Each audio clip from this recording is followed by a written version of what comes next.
All right, so what we're going to do is we are going to work our way to this from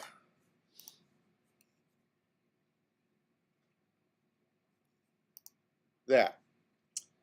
So what we have here, and you got to remember, I'm using an image that's designed for a good result on this, but what I've got here is an image of a figure with this hair. And what I want to do is I want to select the hair and the figure and separate it from the background. So from our lectures last week, I've given you a lot of tools up in here, like the quick select here. If I were to go in here, select this like so, and then say invert that selection and clear. This is the look I'm going to get. It's not going to be very good. We're going to get this sort of hard edged here. It doesn't get any of the nuance. Doesn't get any of the flyaway hair. So we're going to ask ourselves, how do we select something that has an organic edge like that? We've got to be able to separate these things out. We can't do them by hand, even though that's the way they were done in the beginning times. And it would take very, very long time. Well, there's some other ways we can do this. I showed you briefly some ways you could do an image sort of like this, where you would take, say, the magic wand tool, select color range, and try and kind of select all the green colors. This only works in certain things. You can see that this doesn't get any of this detail in the hair down here at all. Okay, it still makes kind of a bad selection. The other way we could approach this would be to say select a color range and sort of draw that out like this, and try and grab some of that detail in there. And I said, okay, now it gets a little bit better, but that's still not quite what we want. We want to use the tools in the computer to allow us to do that. So we're going to use this dialog called Select and Mask. You'll have to bear with me. When I do this, I may call it the Refine Edge process. Okay, they changed the name on me about a year ago. So I keep calling it Refine Edge. In fact, in the notes on the wiki, on the website, in the Photoshop lecture notes, you can tell these are dated just a little bit. Still the same stuff.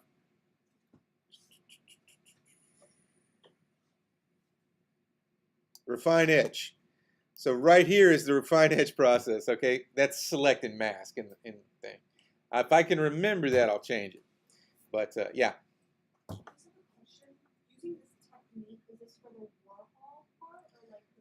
I'll get to that. You'll understand that as I go through it. Okay, this is the Refine Edge process is just about making a selection. Okay, it's just a kind of a way of selecting organic things or things with lots of little detail that you couldn't do by hand. All right, and that's why hair is kind of the most common thing, because people use Photoshop for advertising and things like that. So hair is kind of a very common thing. I also use it when I want to separate my cats out from the background. It's the fur, right? So, okay. So how do we start this select and mask, or what used to be called Refine Edge process?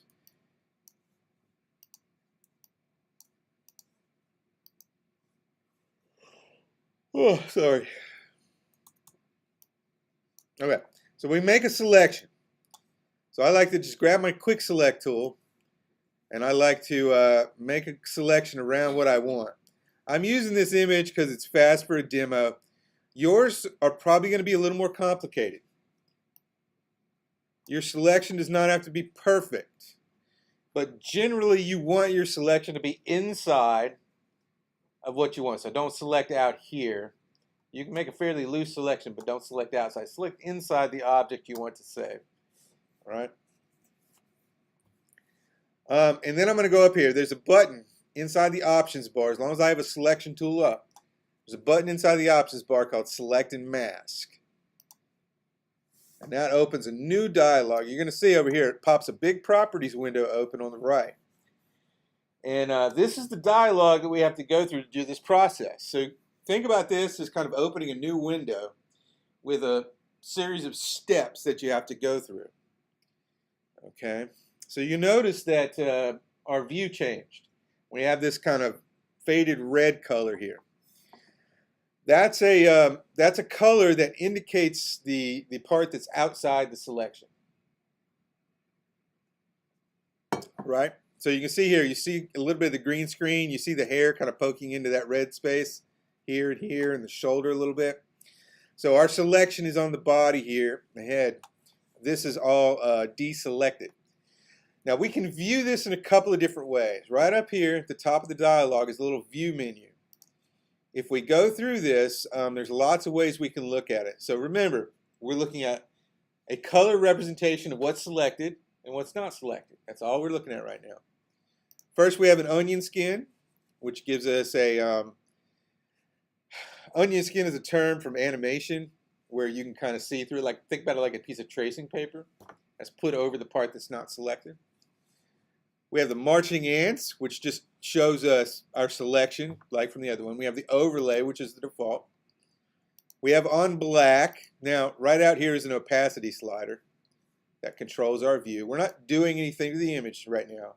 We're just looking at it in terms of what the selection is. So on black, on white, black on white. So we have the white being the selected part, black being the deselected part. And if we had multiple layers in our image, we'd be able to see the other layers here. Okay, so the view menu just shows what we've selected and what we haven't selected. Now honestly, what you're going to use most is the overlay and black on white. All right, so let's go back here. Let's take a look at this edge. So watch the edge of the figure here. The computer knows that when I'm in this dialog, I'm interested in this kind of area between here and here, between what's selected and what's not. It knows that that's why I'm doing this dialog. There's something there I want to kind of get the detail from. Okay? And this is a line right now. It goes around this thing. We can tell the computer to look a certain number of pixels on either side of that line and say, look in this area, find the detail, and bring that out for me. And we do that in this edge detection box. So we've already looked in this box here. Now we're going to go down to this edge detection box. And I'm going to take this radius slider and I'm going to start sliding it up. As I slide it up, watch the edges of the hair. You see it start to change? So what the computer's doing is it's looking in that area to find the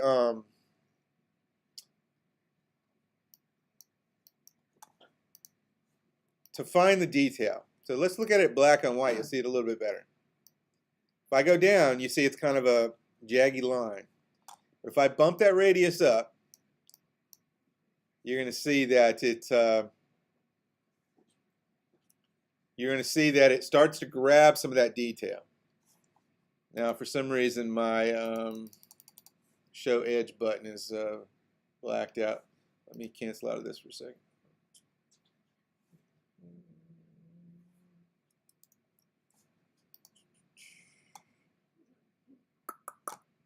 You know, you always get these things and it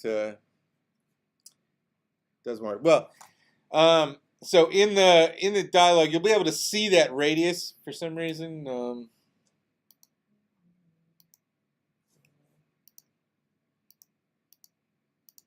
If you click on that edge, show edge button, but it's eluding me at the moment. All right,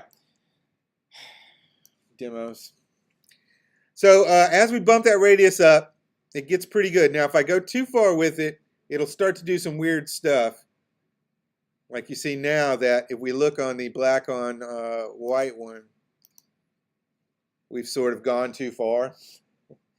So we need to take that back. Okay. Now watch the shoulder as I do this. You're going to get some areas that aren't quite right. Remember, the black shows me what is deselected and what's selected. The gray areas are selected in sort of a soft state. Okay, so you can select more than just kind of yes or no. You can select a transparency amount. Does that make sense? It's a little hard to explain. But you can select kind of select something or select it softly. The shoulder is selected softly. So that means that if I put a background behind this, her shoulder would be semi-translucent. I don't want that. Okay, I want this detail in the hair. I don't want that shoulder. I'm going to back this off a little bit. So I want to deal with this. Okay, over on the left is a toolbar. So we have some tools here. We have a selection tool.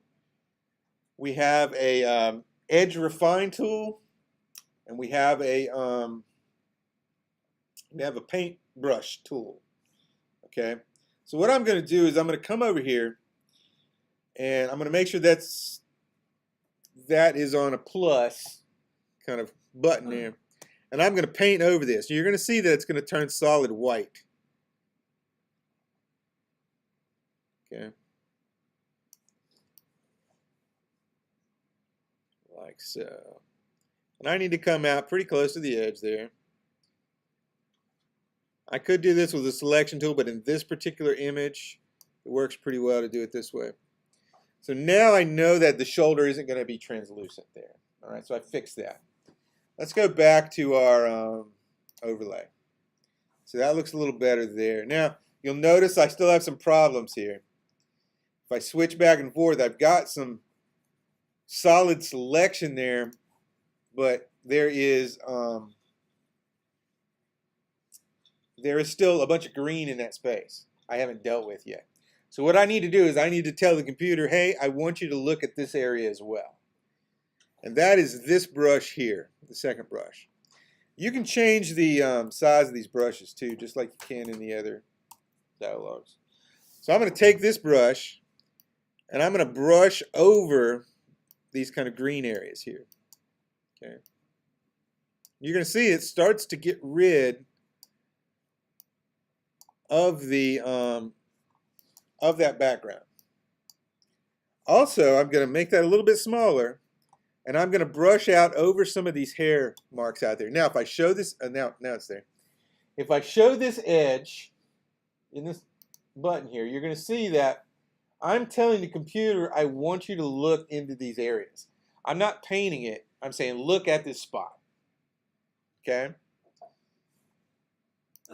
And I can do that over here.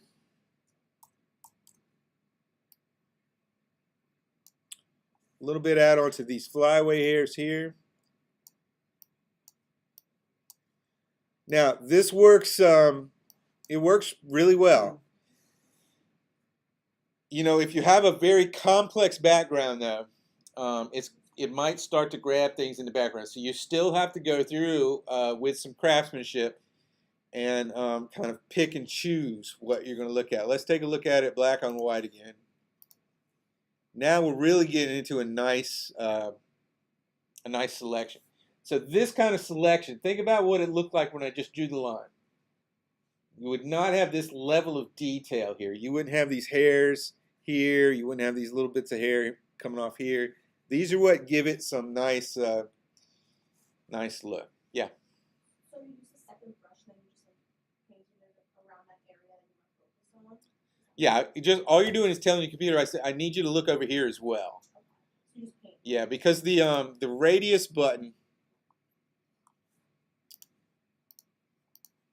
which is not up for some reason, the radius button tells here. This will show you better.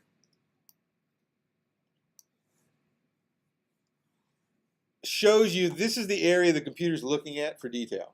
All right, it's not looking way out here. It's not looking in on her face. It says, I know you want to look in this section to find the difference between that section. Okay, So we're not painting it, we're just expanding that radius. Say, look over here, look over there. Don't look in this area. All right. And that's that show edge button radius. Now you still see a little hint of green. You won't see that obviously on things that don't have a bright colored background. But for me, I need to get rid of that. So if I come down here, okay, well, let me work my way down first. So there's a lot of refinements that you can do in this area. It says global refinements. So I'm going to put this on black and white. You can see this a little bit better. This works better for some, I lost my adjustment there. This works better for some things than others. This is a process. It's not a one-button thing. So we can do things like smooth the radius or smooth the edge. Really what it does is it blurs it. So if you have something that works a little bit better with a little bit blurry of an edge, you can blur that up a little bit. If you want to feather it out to soften it, you can do that. Or if you want to up the contrast, sometimes you need a little bit sharper, you can up the contrast. And you can shift the edge in and out. Kind of freaky looking. But you can shift the edge in and out. So this is really about kind of playing with that. Okay. Down at the bottom here, the output settings is obviously what you do with this. Okay. The default is a selection. So if I output it as a selection, it puts you back in the dialog, back in the regular Photoshop window, and it puts a selection. It looks like the marching ants, but it'll be selected just like this. I actually don't want you guys to use that. What I want you to use for this process is new layer with layer mask. Okay, so click down there, new layer with layer mask. And in my case, what I'm going to do is I'm going to click on this button that says decontaminate colors. Okay, so what it did there, could you see the green pop out of there? What it did there, since my background is a fairly even color, it says, okay, he wants to get rid of the cast of the background color. Decontaminate colors, let the computer do that. So I'm looking at this, I've got a pretty nice selection. I can check it in any kind of number of ways, like that or like that. We can kind of see what it looks like on a different background. Looks pretty good. So now I'm going to just, I have my output setting set, I'm hit OK. And then it outputs like that. Okay. So what it does is it outputs a new layer. I'm pointing there, but you won't see it on the video. It outputs a new layer here with a layer mask. All right. So just to show you kind of how this looks, let's put a new background in this. Let's go to.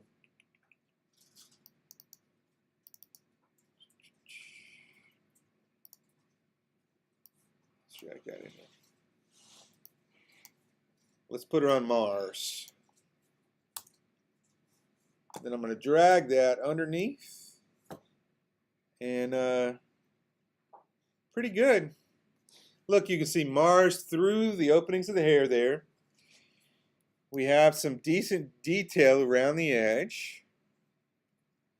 It's not the best quality image, but the hair comes out. There's a little flyaway hair here, a little flyaway hair there, up there as well. The blockiness there, if that's a problem, we can go back and edit that in certain ways, but that's probably from the quality of the image more so than the select and mask process. So that is select and mask, okay? That allows you to create a selection that is complex, that's organic, and you can select anything with that, not just hair, fur, plants, organic matter, anything that you wouldn't be able to do with standard modes of selection. Okay. Now, obviously, you don't use this on everything because it's a lot slower, but works really well for these things.